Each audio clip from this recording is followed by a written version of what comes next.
Hi, it's Mark from Remarkable Speaking. I'm here with Bernie Pawlik, Pawlik Automotive in Vancouver, 24-time winners. Best auto repair in Vancouver is voted by their customers. We're talking cars. How you doing, Bernie? Doing very well. So today's victim is a 2003 VW Eurovan that the engine wouldn't start. Why wouldn't it start? This is going to be a fun podcast. This is an interesting situation. So the owner of this vehicle called me and stated that she had the vehicle at a shop that she'd been dealing with for quite a while. Not a full service kind of shop like us, or let's put it this way, it's kind of a chain of shops. I don't want to make any names. It's a nationwide chain of businesses that do a variety of work. She'd been dealing with them for a while, liked them. The vehicle wouldn't start. The mechanic had basically pulled out the spark plugs and found some metal filings on the spark plugs and decided the engine was basically wiped out.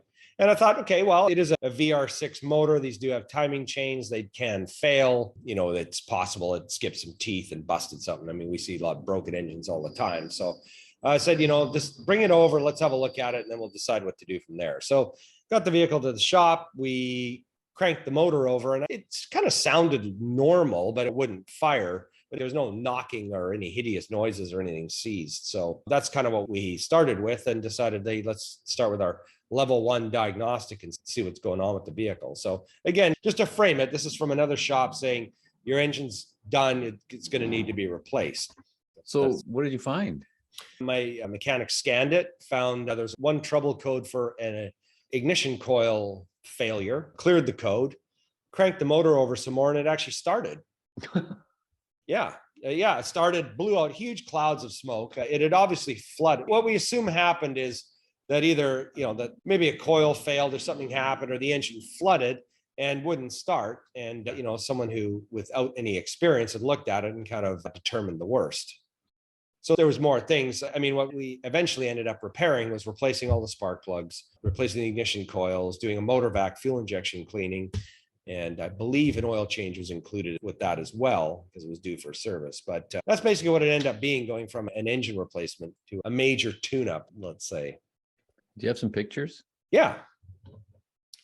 Let's have a look at some pictures. So we just got a couple to look at here. So here's a set of the ignition coils here. So it's a VR6. It's an interesting design engine if you look at it. It almost looks like a straight 6 engine, but the cylinder heads are kind of just slightly V'd. I think it's a 15-degree V engine. It's kind of a brilliant bit of design work on Volkswagen's behalf. Very compact fitting type of engine. But the coils are very long. They stretch down from the valve cover way down the cylinder. So these are the coils we replaced.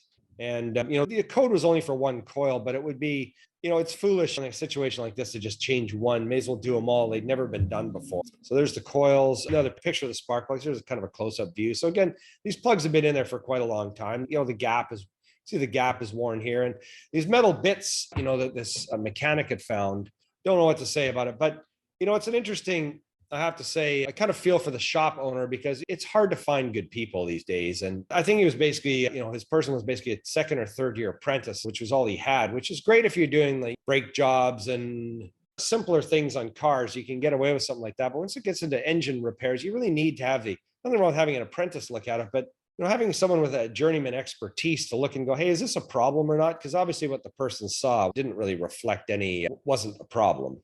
Anyways, those are the spark plugs. So we replaced those. And that's a picture show, just a shorty for today. So how did it run after all the repairs? Oh, yeah, fantastic. Just like new. Can we give a rough comparison? Like what would a new engine have cost, even a used, rebuilt, whatever, and compared to what you guys did? Well, I think the bill that we had by the time it was done was $2,000-ish. I think somewhere in that range for everything we did. An engine job would have been at least, like with a used engine, would have been at least, I don't think we actually went around to try to find one because we didn't need to, but I would speculate that you'd probably be looking at $8,000 to $10,000, even with a used engine. It's an incredibly labor intensive process to replace the engine on this vehicle. And even if you were to find one, it would probably be a $4,000 to $5,000 engine. So by the time you add that, tax and oil and all that kind of thing, that was a rebuilt engine, probably 15,000 type of dollars, to do that. So yeah, it's a lot. So how are these VR6 Eurovans for reliability?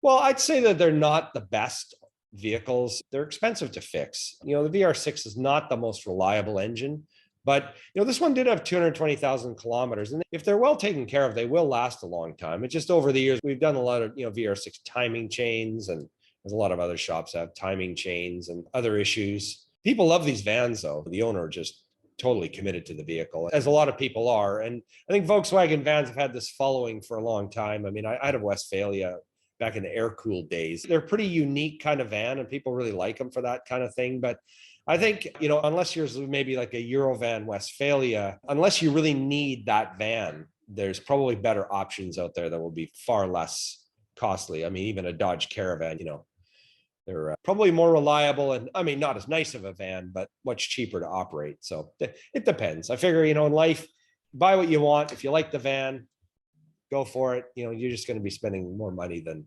the average person fixing it. It's a German car. What can you say?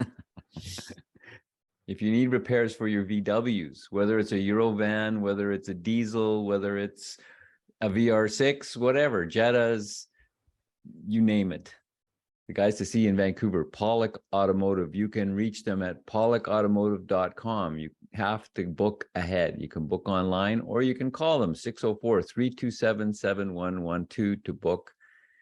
They're always busy.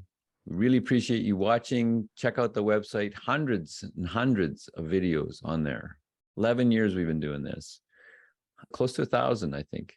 And on Pawlik Auto Repair on YouTube if you wish to watch it there. Thanks so much for watching. We appreciate it. And thank you, Bernie. Thank you, Mark. And thanks for watching.